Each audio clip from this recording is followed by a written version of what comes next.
No Provérbios capítulo 13, versículo 23, ele fala: a lavoura do pobre produz alimento com fartura, mas por falta de justiça ele o perde. Então, o livro de Provérbios, ele tem essa instrução, e esse assunto que Salomão traz para nós aqui no versículo 8 do capítulo 16, ele fala sobre a riqueza, a forma como nós conquistamos riqueza. E eu quero apelar agora ao teu coração para você lembrar, talvez, quando você era adolescente ou mais jovem, né? Quando você conversava com seus amigos: se eu ganhasse na Mega Sena, eu faria isso, eu faria aquilo, né? Quem já imaginou o que iria fazer se ganhasse na Mega Sena? Na trimania. Porque de fato a riqueza é algo que é desejada, nosso coração quer riquezas, né? Nós queremos, desejamos isso.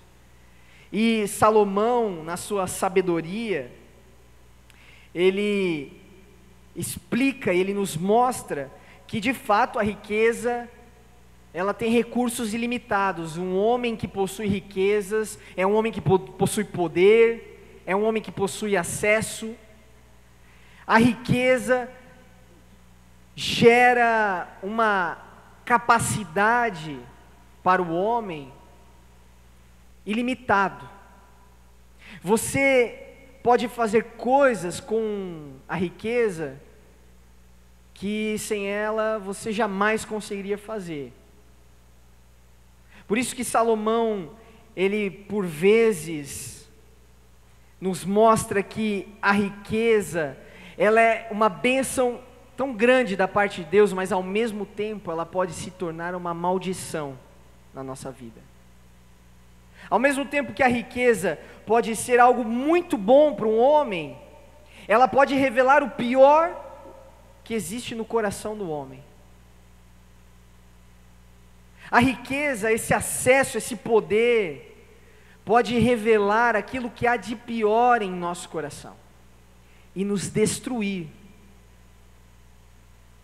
Como também, se nós usarmos da forma correta, ela pode não só ser uma bênção para nós, mas ser uma bênção para todos aqueles que estão ao nosso lado. Salomão, nesse versículo, ele traz algo, um entendimento para nós que transcende o valor da riqueza. Ser rico não é apenas ter dinheiro, a riqueza, existe algo muito mais excelente. E esse algo muito mais excelente que Salomão está querendo nos mostrar aqui, é o caminho, a forma como nós chegamos à riqueza. De que forma você obtém essa riqueza? Ele tenta aqui nos mostrar que muito mais importante que ter uma riqueza é como você constrói essa riqueza. E prezar por uma vida honesta é mais valioso que qualquer milhão que você pode ter. A honestidade é mais importante, valorosa, do que a maior quantia de dinheiro desse mundo. E Salomão está querendo abrir os nossos olhos para a honestidade. Ele está querendo nos dizer que é melhor ter pouco, que para alguns ter uma riqueza não seria uma boa ideia, porque é melhor você viver apertado, pagando os boletos ali apertado, mas vivendo justamente, vivendo honestamente, do que você ser um homem, uma mulher riquíssima, riquíssimo, mas ter conquistado isso com injustiça, com desonestidade. E o que significa honestidade? Honestidade é a característica ou particularidade daquele que é honesto, é a qualidade de quem demonstra honra. que age de acordo com os princípios da moral, aquele que busca ser justo. Justiça, essa é a palavra. Justiça. Honestidade está diretamente ligada com justiça. E é interessante porque a palavra diz que aqueles que amam a Deus têm fome e sede de justiça. E são bem-aventurados esses que têm fome e sede de justiça. Quero levantar uma pergunta nessa noite para nós conversarmos. E a pergunta é a seguinte: qual é o preço para se ter uma riqueza? Qual é o preço para se construir um patrimônio de riqueza? Um homem chamado Charles Spurgeon, em um dos seus sermões, ele era um pastor britânico, ele conta que um membro da sua igreja chegou desesperado a ele, dizendo: pastor, eu estou muito preocupado, eu estou muito angustiado. E aí ele pergunta então, qual é o motivo? Por que você está tão perturbado, angustiado? Eu ganhei uma herança altíssima, caiu nas minhas mãos, uma riqueza inestimável, e eu não sei o que fazer, porque eu tenho medo que ela me corrompa. E o Spurgeon diz que é muito mais necessário ser um homem piedoso para administrar uma riqueza do que para se viver uma pobreza. Porque a riqueza, ela traz acessos ilimitados e podem revelar o pior do coração do homem. Vamos orar? Baixe sua cabeça, feche seus olhos. Espírito Santo, nós te agradecemos, porque ainda em meio a falhas, a erros, ainda ignorantes, o Senhor nos ama. O Senhor nos ama ao ponto de trazer revelação, apontar o caminho. Nós pedimos nessa noite que o nosso coração se volte completamente para o Senhor, para que muitos de nós, Pai, não vivamos enganados, para que a gente não viva uma vida falsa, mas que de fato nós possamos viver a vida abundante que o Senhor tem para nós. Revela a Tua palavra, revela os mistérios do reino de Deus, para que a gente possa caminhar mediante a essa palavra e conhecer mais e mais do Senhor. Nós entregamos nosso coração nesse tempo e oramos assim no nome santo de Jesus. Amém e amém. Abra sua Bíblia lá em Salmos, livro de Salmos, no capítulo 15. É um salmo de Davi, onde Davi ele revela algo sobre a justiça do coração. Davi revela algo que é o ponto central que Salomão está querendo dizer para nós nesse provérbio. Justiça. É um salmo muito interessante, eu queria convidar você a começar a leitura no versículo 1. Salmos capítulo 15, versículo 1, diz o seguinte: Senhor, quem pode ter acesso a teu santuário? Quem pode permanecer em teu santo monte? Quem leva uma vida íntegra e pratica a justiça. Quem de coração fala a verdade. Quem não difama os outros, não prejudica o próximo, nem fala mal dos amigos. Quem despreza os que têm conduta reprovável e honra os que temem o Senhor, e cumpre suas promessas, mesmo quando é prejudicado. Quem empresta dinheiro sem visar lucro e não aceita suborno para mentir sobre o inocente. Quem age assim jamais será abalado. Aqui no capítulo 15, Davi ele começa uma série até o capítulo 19 de Salmos, abordando o tema da pureza, a importância da busca por pureza. E ele começa esse salmo com uma pergunta ao Senhor. É muito interessante isso, porque aqui existe um diálogo sincero, um diálogo do coração de Davi, dizendo: Senhor, quem pode estar na tua casa? Quem pode morar? Quem pode permanecer? Quem pode fazer da sua presença? Quem pode fazer do seu santuário? E quando Davi está dizendo esse lugar, esse santuário, ele está se referindo ao templo, porque ele observava a presença, a morada de Deus no templo, no santo lugar. Ele diz: Senhor, quem pode entrar lá na tua presença e morar lá? Porque de fato Davi sabia que lá, nesse lugar, é o melhor lugar do mundo, mas vale um dia nesse lugar do que 1000 em qualquer outro, na Disney, no Caribe, no Egito, nas pirâmides, em Paris, não importa. Importa um dia, e vale mais esse dia na presença. E ele está perguntando como? Quem pode? Quem pode entrar nesse lugar e permanecer nesse lugar santo? Nessa presença maravilhosa? É uma boa indagação, é muito interessante, porque aqui eu quero levantar já o primeiro ponto desse salmo. E se você estiver anotando essa mensagem, esse ponto é o seguinte: somente os puros podem habitar na presença de Deus. Porque o próprio Davi já responde, ele faz a pergunta e já responde essa pergunta: quem é que pode?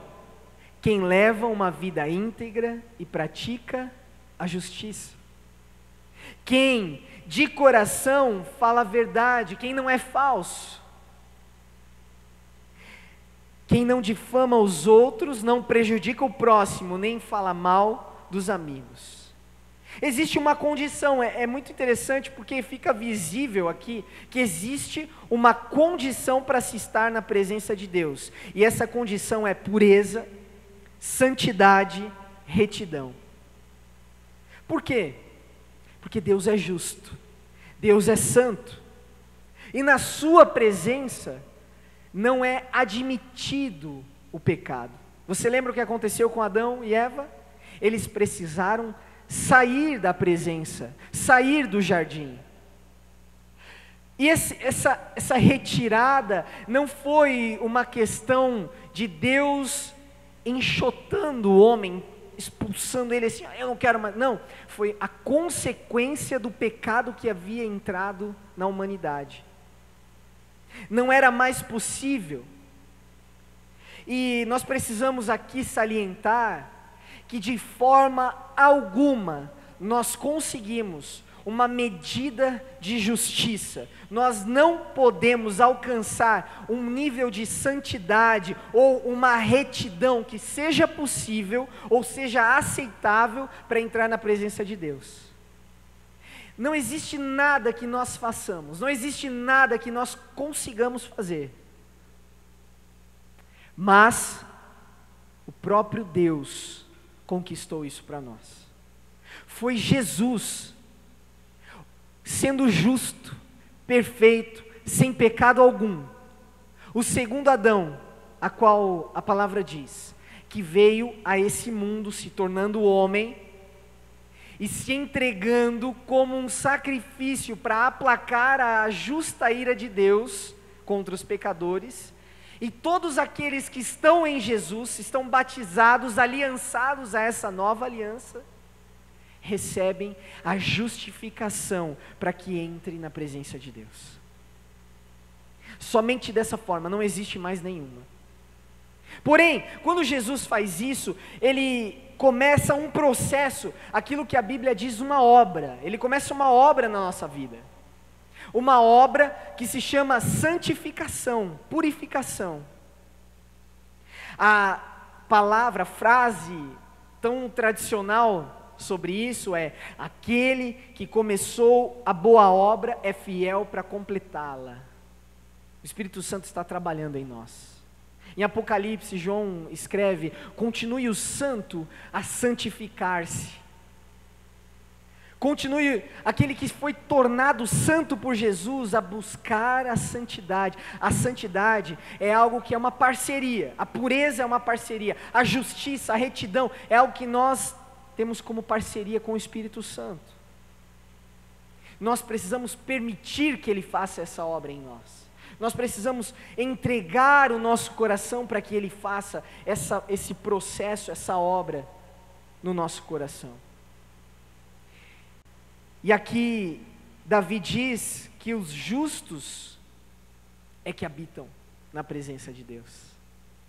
Aqueles que são puros. E ele continua dizendo que aqueles que falam a verdade, que são íntegros. E isso está no nosso controle. Falar a verdade está no nosso controle. Você tem duas opções, certo? Mentir e falar a verdade. Isso é possível nós controlarmos, e Tiago fala que o homem espiritual é aquele que controla a sua língua. Falar a verdade, ser transparente, é ter relacionamentos íntegros. Ele diz que esses não desejam se sobressair em cima dos outros com injustiças. E quer ver um exemplo muito claro disso? No nosso trabalho, por exemplo. Né? Você que é vendedor, trabalha com metas, você que precisa vender para conseguir aquela comissão no final do mês, bate aquela tentação de contar umas mentiras para o cliente.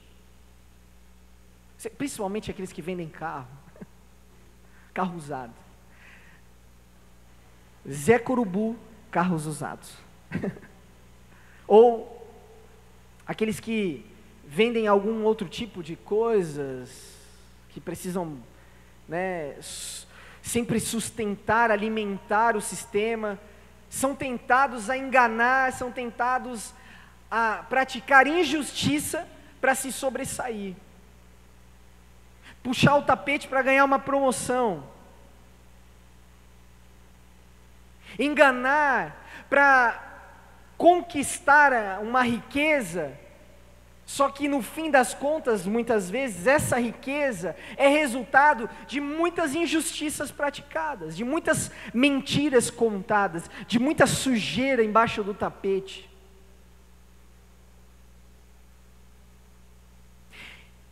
E Davi está dizendo aqui que, para que nós possamos morar na presença de Deus, nós precisamos falar a verdade, sermos transparentes.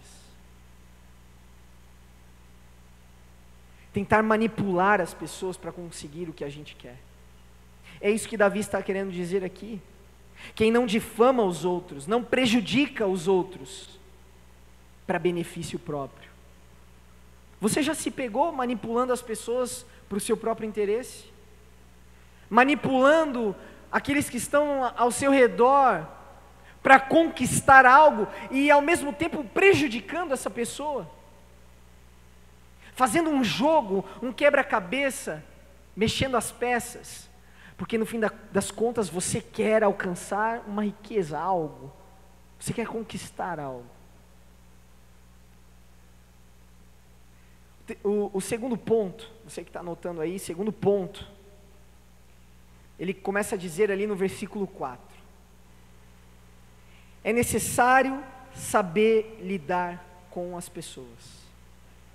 É muito interessante isso, porque aqui ele diz que aqueles que estão na presença de Deus, aqueles que podem permanecer na presença de Deus, despreza os que têm conduta reprovável. Não se associa com aqueles que têm conduta reprovável. Não é conivente com a mutreta, não é conivente com a falcatrua, não é conivente com a falta de caráter, com a manipulação, com o erro, não é conivente. Quando vê uma pessoa com conduta reprovável, não se associa a isso.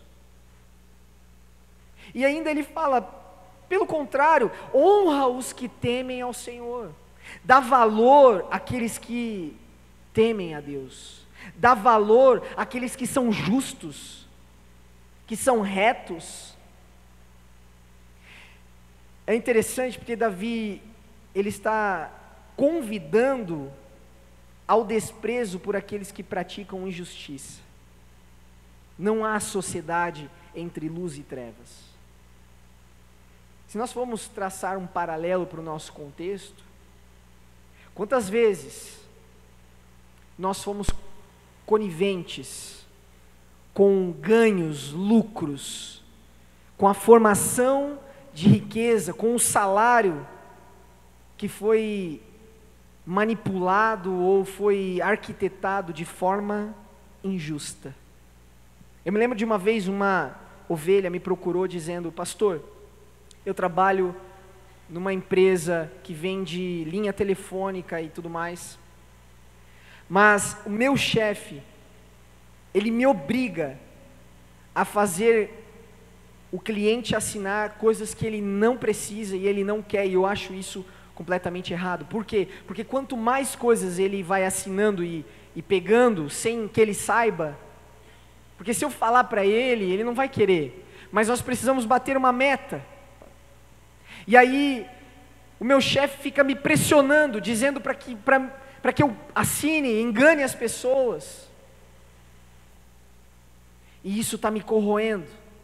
O que eu devo fazer? Está aqui. Não se associe a esse tipo de coisa, porque a sua honestidade, a sua retidão, a sua justiça vale mais que qualquer emprego, qualquer salário. Você se manter puro e sem participar da falcatrua para ganhar de forma ilícita, vale muito mais. É isso que Salomão está querendo nos dizer com esse provérbio. E Davi, ele traz uma valorização para aqueles que temem a Deus.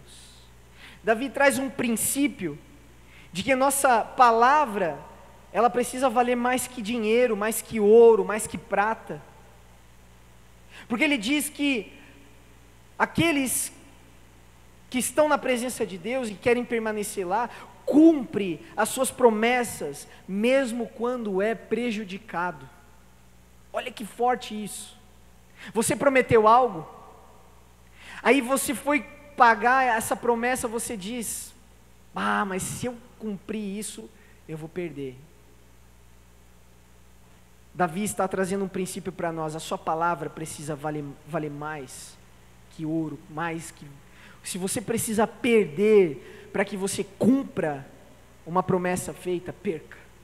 Porque mais vale você ser um homem, uma mulher de palavra, do que você ter um nome sujo, do que você ter uma reputação duvidosa, do que você ter sua honra manchada em troca de alguns tostões,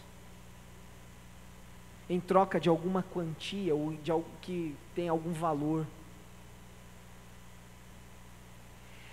A sua palavra vale mais que fechar um orçamento, mais que seu emprego.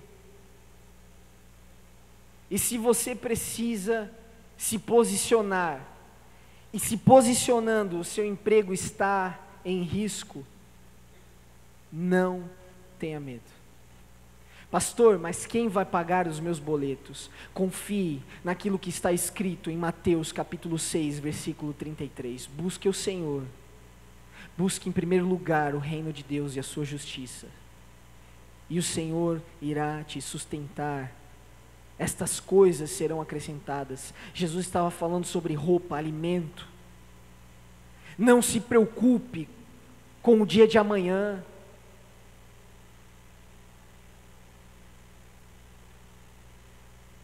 Terceiro ponto, Davi fecha esse salmo de número 15,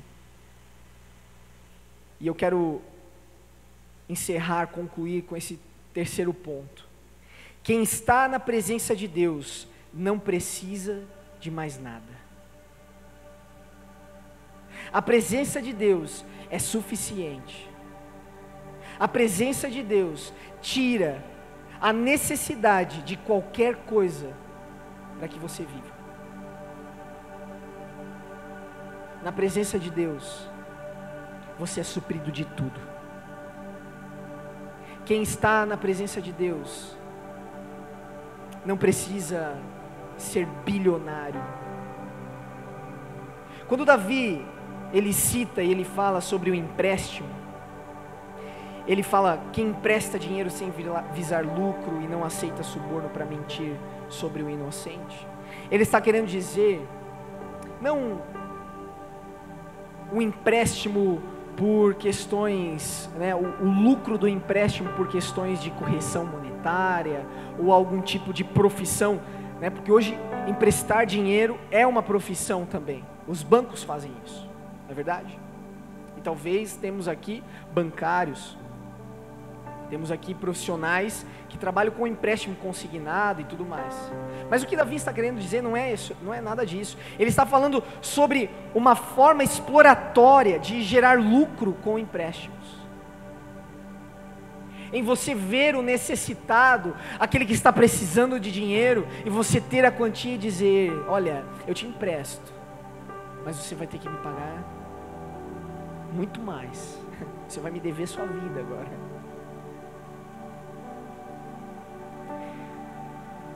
Porque esse coração revela o desejo por um dinheiro sujo. Um coração que deseja explorar, um coração exploratório, um patrão que deseja explorar os seus empregados com injustiça. Um empresário que não é correto, que é explorador. Ele demonstra, esse coração demonstra um amor pelo dinheiro, um desejo de dinheiro rápido, um desejo de dinheiro sem trabalho. E deixa eu falar uma coisa para você: não existe possibilidade de ganhar dinheiro sem trabalho. Não existe dinheiro fácil. Pastor, é errado ser rico? Não, não é errado ser rico. Jesus é contra os ricos? Não, Jesus não é contra os ricos. Mas aqui fica bem claro que o caminho, a forma, importa. E a ganância do coração muitas vezes é a isca para o Zeca Urubu. Quando aparece lá para você aquela propaganda: ganhe dinheiro sem trabalhar em casa. Ganhe dinheiro em casa. Ganhe tantos R$1.000 trabalhando 1 hora por dia. Gente, isso é uma baita de uma armadilha para aqueles que são gananciosos. Rendimento de 20% ao mês. Quantos e quantos se viram na pobreza, processados, presos, porque caíram nesse conto, caíram nesse convite do dinheiro rápido, de fazer riqueza de forma injusta, enquanto todos estão caminhando, trabalhando de forma justa, correto, pagando as suas horas corretas, sem roubar tempo dos seus patrões. Pastor, mas eu leio a Bíblia na hora do meu trabalho, eu estou fazendo uma coisa espiritual. Deixa eu falar uma coisa para você: ler a Bíblia é muito bom, mas se você está fazendo isso na hora do seu trabalho, você está roubando o tempo do seu patrão. Trabalhando de forma honesta, acordando cedo e dormindo cedo também, porque tem que acordar cedo no outro dia. Trabalhando honestamente, trabalhando de forma esperta, se equipando, se educando, investindo, sabendo administrar o seu dinheiro. Esse é o caminho.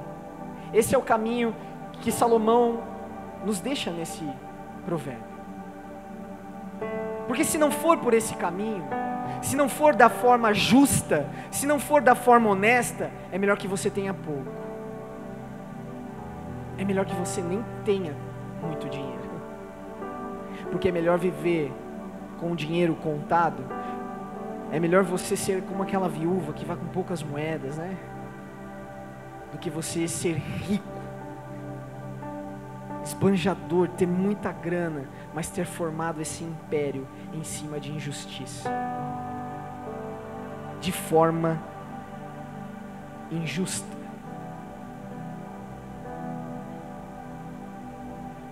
E a verdade é que você pode ter todo o dinheiro do mundo, mas se você não tiver a presença do Senhor, a sua vida será vazia. Você pode ter todo o dinheiro do mundo, mas se você não tiver a presença do Senhor, você será abalado. Davi encerra assim dizendo: quem age assim, quem age desse jeito, jamais será abalado.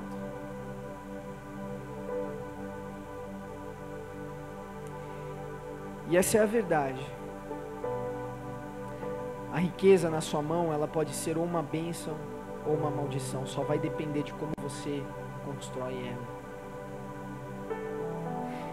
É algo histórico e, na verdade, fatídico. Muitos daqueles que ganham na Mega Sena, ganham reality shows, hoje estão pobres.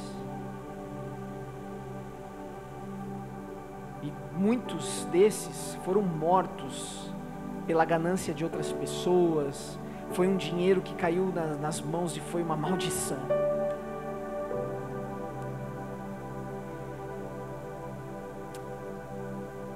E o fato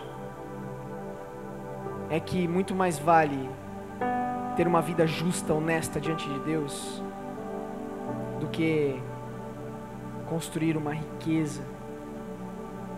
Por quê, pastor? Porque a justiça e a honestidade produzem as verdadeiras riquezas. Talvez R$1 bilhão aqui nesse mundo possa gerar outros 100 milhões. Mas somente justiça e honestidade é que geram tesouros eternos. E o conselho de Deus para nós é: não amontoe riquezas onde o ladrão rouba e a traça corrói, lembra? Mas amontoem as riquezas nos lugares celestiais, onde não se pode roubar, onde não se pode corroer. Lá serão riquezas eternas. A sua retidão diante do Senhor, a pureza do seu coração, a sua honestidade, a sua fome, a sua sede de justiça vai gerar riquezas eternas. Só isso pode gerar riquezas eternas. O dinheiro desse mundo não pode. Talvez ele pode cooperar. Se o dinheiro servir você, ele vai cooperar para que você generosamente possa gerar frutos e riquezas eternas. Mas se você servir o dinheiro, aí eu lamento dizer, se ele se tornar um Deus para você, você ou adorará a ele ou adorará ao Senhor. Os dois você não vai conseguir adorar. Ou o dinheiro vai ser o seu Deus e você vai o servir, ou Deus é o seu Senhor e você vai o servir. Você precisa tomar uma decisão. Jesus, certa vez, esteve de frente com um jovem rico. É muito interessante porque Marcos, quando relata isso, ele não dá um nome para o rapaz. E isso fica muito claro que a maior característica daquele jovem é que ele tinha muito dinheiro, ele era rico, ele era um jovem rico. E ele chega diante de Jesus com uma postura piedosa, dizendo: Jesus, o que eu preciso fazer para ser perfeito? E Jesus falou: você ama a Deus, você segue os 10 mandamentos, eles sigo todos, mas ainda te falta uma coisa, Jesus disse.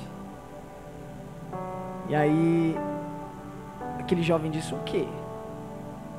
Você precisa vender tudo que você tem e dar aos pobres. Jesus vai cirurgicamente na ferida dele. E a palavra diz que aquele jovem, ele não conseguiu vender tudo que tinha. Ele não conseguiu fazer aquilo que Jesus... Ele ficou triste, porque ele amava, ele era muito rico. Ele não conseguiu se desfazer daquilo. E sabe o que é mais interessante? É que nesse diálogo, o verdadeiro jovem rico era Jesus. Jesus tinha cerca de 30 anos. 30 anos é jovem, né? Amém. Posso ouvir um amém para isso? Amém. Jovem é dos 30 aos 70 ali, né? Só para ajudar o pessoal. Jesus tinha por volta de 30 anos, 31. E Jesus é o dono de todo o ouro e toda a prata. A Bíblia diz que por meio dele todas as coisas foram criadas. Jesus possui tudo. Jesus tem o maior poder. Jesus tem a divindade. Jesus tem todo o ouro, toda a prata, toda a riqueza. Jesus era o verdadeiro jovem rico. Ele era o jovem rico. Só que ele foi o jovem rico que conseguiu, que fez aquilo que o outro jovem rico não fez. Ele deixou tudo. Ele deixou a presença do Pai, deixou sua divindade, deixou as riquezas e veio nascer num estábulo com um monte de animais, pobre, numa cidadela, às pressas, assim, sabe? Se fez humilde, não tinha nem onde reclinar a cabeça, mas ele fez isso porque ele nos amou. Na verdade, ele fez isso porque ele amou o Pai, porque ele ama a sua glória, e por causa do amor à sua glória é que hoje nós somos resgatados por esse amor. Foi porque o verdadeiro jovem rico deixou sua riqueza que hoje nós podemos ter a presença de Deus e podemos aprender com ele de que nenhuma riqueza equivale à presença de Deus. Por isso, mais importa você ter pouco na sua casa, mais importa você ter o seu dinheirinho contado, mas ser justo, honesto, do que ter muito dinheiro, mas ser conquistado de forma injusta. Vamos orar?